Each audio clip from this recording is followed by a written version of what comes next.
So, what is an internal audit charter and what are its key components?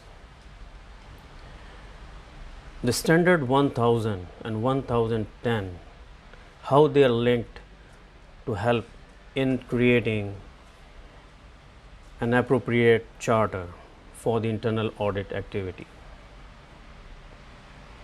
How standard 1000 and 1010 guide us to recognize the mandatory elements of the International Professional Practices Framework. Who should periodically review the charter and who should approve it? We'll get all these answers in this video.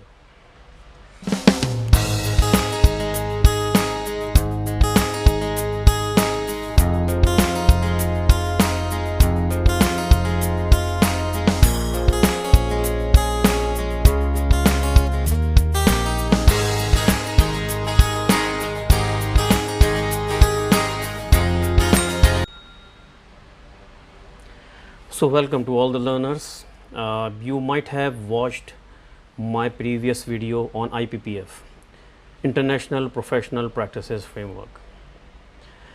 This was a bird eye view of IPPF, and it was a step towards building into further and comprehensive understanding of the IIA requirements that will help us to become a better internal auditor, a compliant internal auditor, and it will help us to make our internal audit activity a compliant activity in line with the IIA guidelines.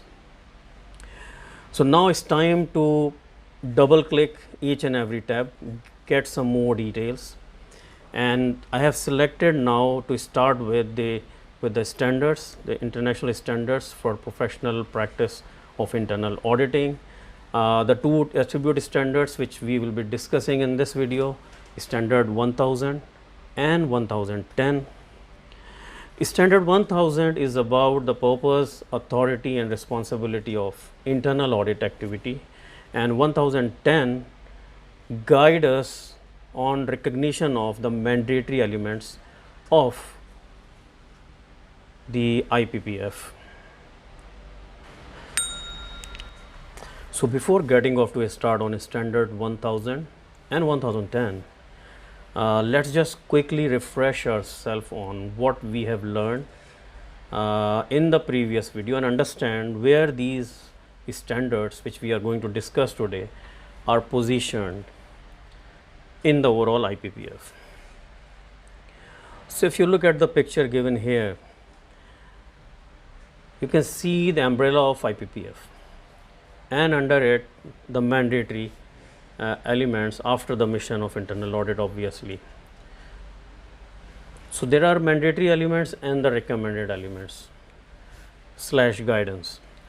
Under mandatory elements, we can see that there are 4 components of that, which is the core principles, the standards, the code of ethics, and the definition of internal audit. Under standards, we have attribute standards and we have performance standards. So, both the standards which we are discussing today are under attribute standards, which is standard 1000, which talks about the purpose, authority and responsibility of internal audit activity, and 1010, which guide us on the recognition of the mandatory elements of the IPPF. So, now we know the standard 1000 and 1010 where they are positioned in the overall IPPF. The IIA requires via the standard 1000 that the purpose, authority and responsibility of the internal audit activity must be defined in a formally documented internal audit charter.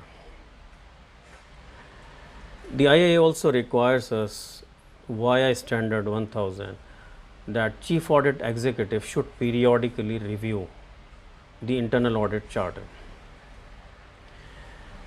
as well as the approval of it, that the chief audit executive should be presenting it to the senior management and the board, and the final approval resides with the board of directors.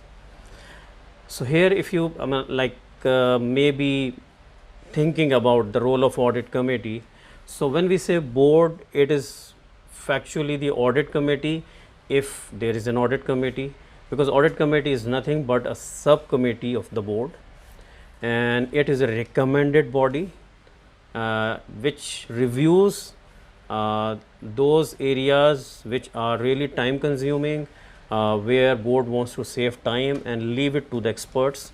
So that's why financial expertise is required in the audit committee, and they basically review the charter and then recommend it after getting their own satisfaction, recommend it to the board for approval. So board normally does not take much time after audit committee is having their recommendation on it. And basically when audit committee is reviewing it, they are making sure that senior management is also on board on the approval of the internal audit charter. The audit committee is another wide subject where I think we should have one more video separately on how it should be formed, what are its terms of reference, how it should be reporting, and there is a separate charter for the audit committee as well. So let's keep it for some later time, and we can think about it once we will complete our overview of the IPPF. So internal audit charter, it is a formal document. It is the core document of internal audit activity. Here the standards in the interpretation elaborate further that what an internal audit charter should be having. It should define the purpose, authority and responsibility of internal audit charter, and that is what we have seen is the mandatory requirement of IIA. The charter establishes the internal audit activities position within the organization where we are located as an internal audit activity. The nature of chief audit executives, functional reporting relationship with the board of directors, and it authorizes the access to the information, the access to the records, the access to the physical properties, the access to the personnel, and also defines the scope of internal audit activities. So if you just go through these 4 or 5 points, you can understand it empowers you having the access. It empowers you to having a reporting relationship with the board directly rather than to a lower authority, which reduces your independence or affects your independence and affects your authority as an internal audit activity. In addition to that, if internal audit activity is providing any assurance services to any internal party or to any external party, they need to define the nature of those assurance activities, as well as if any consulting services are being provided, the nature of those activities should also be clearly defined in the charter. So in the previous segment, we have learned the key components of internal audit charter. As per standard 1010, it guides us on the recognition of the mandatory elements of the IPPF.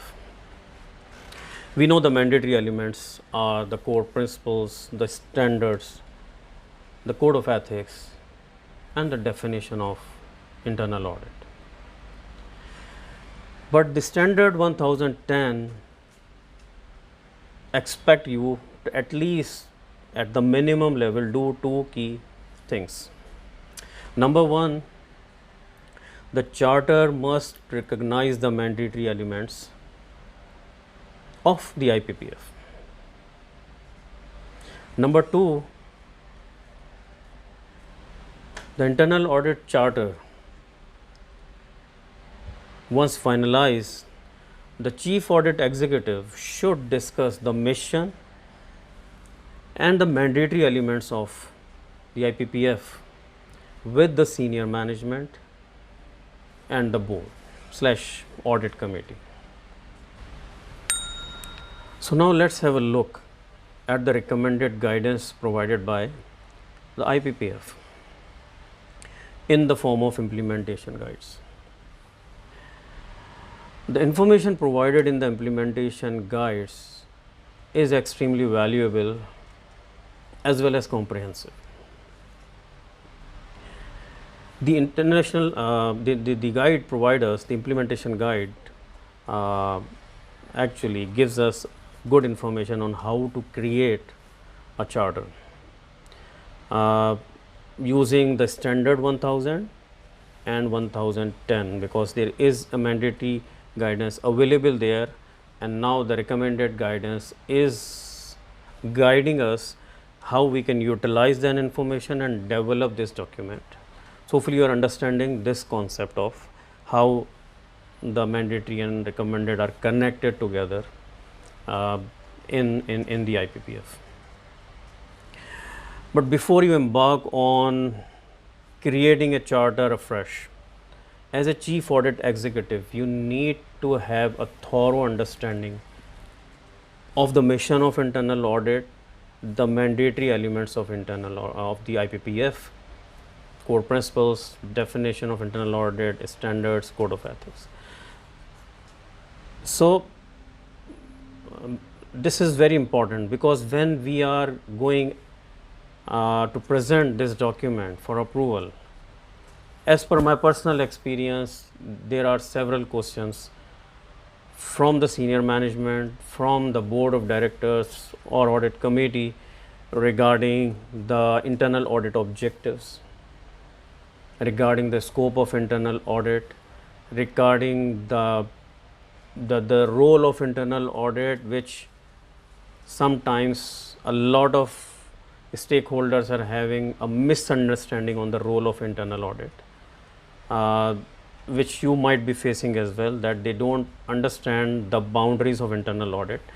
And that is why chief audit executives needs to understand the boundaries of internal audit, the authorities of internal audit, how the independence should be maintained, what operational activities are, what the activities which internal audit can do as far as risk management is concerned, how far we can go in the risk management activities.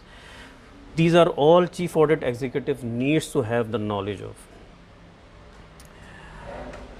This is very important, because during the discussions a lot of ambiguities can be clarified then and there by the chief audit executive, rather than listening to the queries and asking them, okay, I'll get back to you, will not serve the purpose of the caliber of chief audit executive. So he needs to have the knowledge of. So rather than chief audit leave this to some of the senior manager, he needs to take this responsibility in understanding the IPPF very well. The implementation guide actually also advise chief audit executive to have discussion with the legal counsel, because legal counsel is the person who, along with compliance, is sort of the owner of the internal and external regulations applicable to the organization. So they are in a way in a better position to guide you from their compliance perspective on what regulations, if you are hitting or you are overlapping with, or you need to consider. Also, internal audit, the chief audit executive needs to discuss the charter with the secretary of the board. Why this is important? Because when you are presenting a document, you need to understand what is the format of that document, how the board needs to be presented for approval. So need to understand the templates and formats, and that's why these all points you need to consider before finalizing and presenting your internal audit charter. So, as per implementation guide, what are the key sections of internal audit charter? As per the guideline of the standards, we know the key components wherever they are positioned in the charter. But here, this recommended guidance provide us some more details about how your charter should be composed of. So, the first section is obviously the introduction, which explains overall the role and professionalism of the internal audit activity, and also it recognizes the mandatory elements of the IPPF. We are discussing this on frequent basis, recognize the mandatory elements, but how it should be? It should be in the form of a statement in the internal audit charter, preferably, I mean, they're recommending in the introduction part that all the internal audit activities are governed by the IAF, IPPF, the framework provided by the IAA, and will be conforming with the mandatory elements of the IPPF and the IPPF overall. So, these are the recommendations, how we can be presented. If there is a better way of presenting it, obviously it can be adopted. It is not in hard and fast rule on this, but maybe this is a good recommendation to have the wording of conformance in your mind, and the wording of like that the internal audit activity is governed itself by the adherence to the IAA mandatory guidelines. So, after introduction, the other components of internal audit charter as recommended by the implementation guides, they are authority, which means that this includes the full access to the records, physical properties, the personnel. So, this should be mentioned in the charter as a separate section, but do not forget that authority comes with the accountability. So, it also should be mentioned that the internal audit activity and the internal auditors individually, they are responsible for safeguarding of this information, the properties, and also the confidentiality of the information they are having if it is a highly classified information. The other sections are the organization and reporting structure, reporting lines, because the chief audit executive is having dual reporting line. As we all know, they report to the board of directors / audit committee. They have a dotted line to the CEO or an administrative reporting line to the CEO / managing director. So, that is also should be mentioned. Both are having different functions, both are reviewing both the bosses are reviewing the different functions. For example, when we see the functional reporting line, so it is regarding the key operations of the internal audit department, like the approval of charter, approval of risk based audit plan, the review of the audit reports, hiring and firing of the chief audit executive, which gives them independence. If we give this authority of firing and hiring to the management, then again it impairs independence of internal audit activity on the whole. Compensation and benefit obviously should be linked, should be going to the audit committee / board. When we talk about the administrative reporting responsibilities, it's like the vacation plans, the supporting information flow within the organization, the internal audit budget, resource planning, succession planning, and similar activities. The other components of charter are independence and objectivity, like how the importance, emphasizing on the importance of this, and how to maintain your independence, and what is considered as the impairment as well, like when you identify the prohibition of the operational responsibility. So, this the purpose of that has to be mentioned in the internal audit charter. There has to be a separate segment of responsibility, Preferably, I have seen this practice of having a responsibility matrix within the charter, which is explaining the different roles, like who will be defining the scope, who will be presenting the internal audit plan, who will be presenting or preparing the engagement plans, who will be performing the engagement. So these are like there are different sort of activities in the internal audit department, and that responsibility should be defined in the charter as well. Another important area which should be in the charter is the quality assurance and improvement program. The expectation of developing, maintaining and communicating the results of quality assurance improvement program that covers all aspects of the internal audit activity. This includes the external assessments, which are periodically done every 5 years. It is a requirement as per standard 1300, and the internal assessments which are normally done on annual basis by the internal audit department itself. So there will be a separate video on quality assurance and improvement program. We'll discuss those details in that video. And at the end, the sign off, again, which is very important, which shows the final document which cannot be altered, signed off by the representative of the board, maybe by the chairman of the board, and with the titles and the date, with the name. So all these, as well as the senior management, once they review, they need to sign it off as a token of their acceptance of the whole document, so that they cannot object later on any of the terms or any of the information given in this charter, and they accept this as it is, as approved by the board.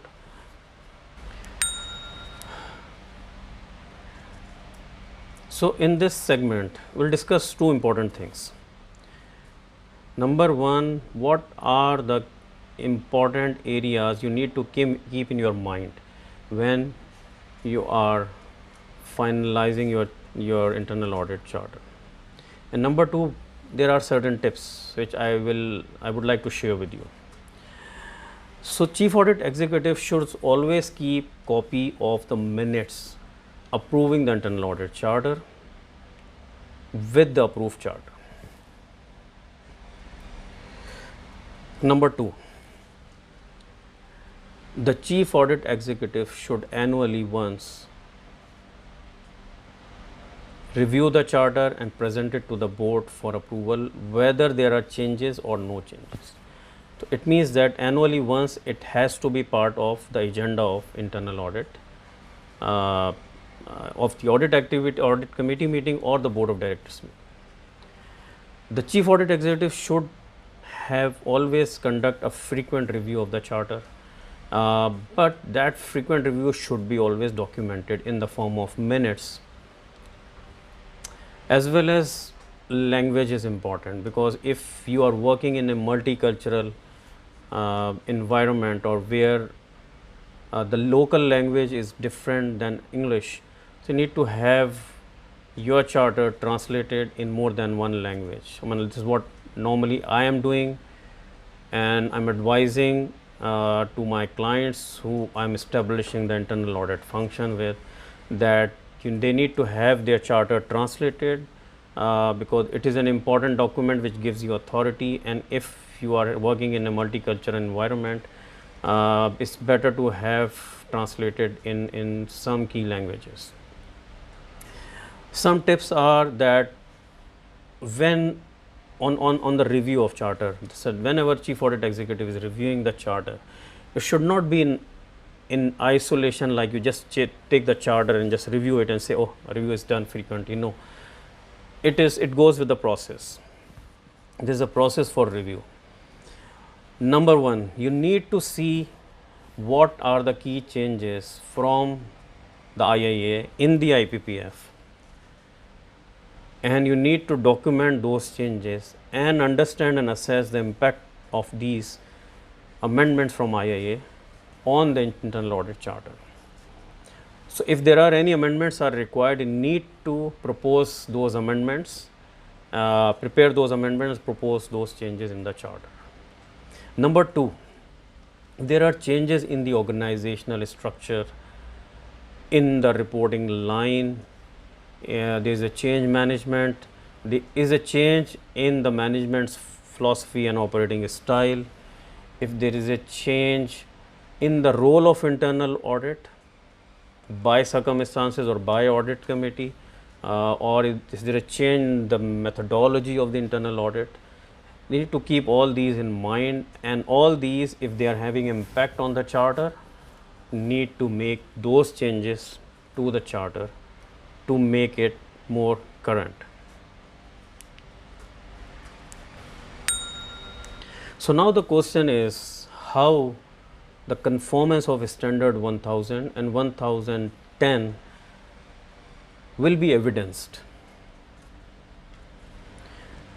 So you need to keep the internal audit charter in the approved form, which is the signed off document, which is one evidence it is approved with the date. Also need to keep the minutes of the board of directors meeting, which is approving those that charter. Also, how the chief audit executive will substantiate or will prove, for example, in the form of like if there is an external assessment happening, how chief audit executive will be providing evidence on that, how he has frequently reviewed the internal audit charter. So that is why he needs to maintain the minutes of the meeting, like the discussions with the senior management, internal departmental meetings. There are meetings with the audit committee, like the revised proposal presented, all these. So all those minutes has to be maintained as an evidence that we have complied with the standard 1000 and 1010.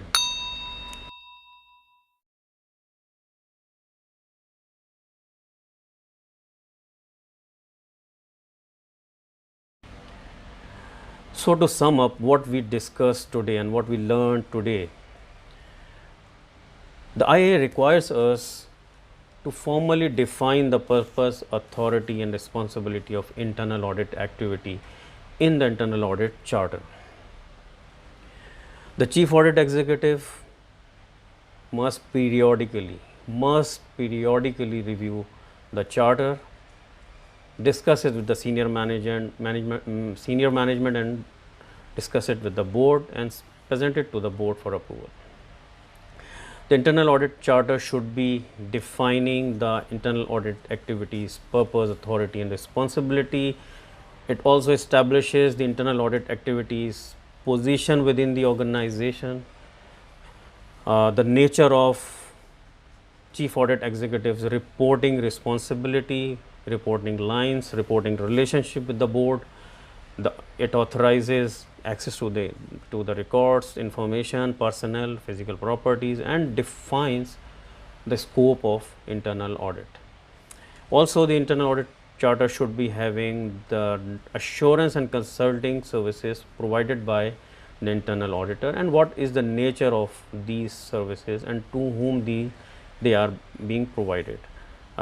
In the implementation guide, we learned that the chief audit executives, why they need to have the thorough understanding of IPPF when we are discussing their internal audit charter with the senior management and board, and also what are the components of internal audit charter, like the introduction, authority, reporting structure, functional administration, administrative reporting lines, independence and objectivity, and etc. etc.